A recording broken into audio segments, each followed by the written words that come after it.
তো বন্ধুরা, সুচরিতার হেসেলে কি হয়েছে শেয়ার করতে চলে এসেছি।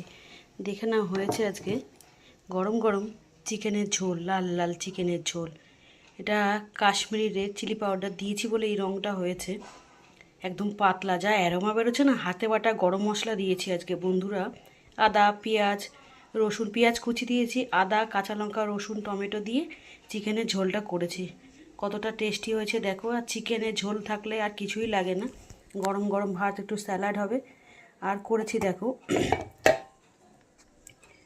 বড়ি দিয়ে উচ্ছে কুমড়ো। এই গরমের সময় তেঁতোটা ভীষণ ভালো লাগে আর খুব উপকারী। উচ্ছে যেইভাবেই করো না কেন আমার ভীষণ প্রিয়। উচ্ছে আলু ভাজা হোক বা উচ্ছে শুক্তো হোক, উচ্ছে দিয়ে কুমড়ো দিয়ে এইভাবে তেঁতো করে নিলে দারুণ লাগে। আর একটা শুক্তো হয়, সেটা হচ্ছে তোমার লাউ দিয়ে, আর একটা হয় পেঁপে দিয়ে।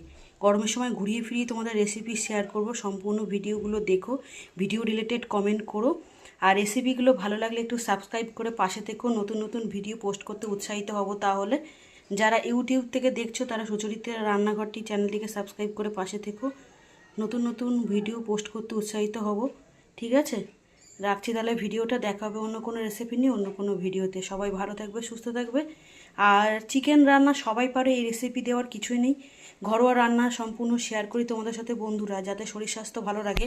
এটা দেখে ভয় পেয়ে যেও না, এটা কিন্তু খেতে খুব দারুণ হয়েছে। আলু ছাড়া তো বাঙালির জানোই তো চলে না, তাই এইভাবে করে নিয়েছি হালকা করে। ঠিক আছে, সব হাতে বাটা মশলা, বুঝতে পেরেছো? একবার এইভাবে করে খেয়ে দেখবে, হাতে বাটা মশলার ভীষণ গুণ। রাখছি ভিডিওটা এখানে। সবাই ভালো থাকবে, সুস্থ থাকবে। দেখাবে অন্য কোনো সময়। Tata, love you all.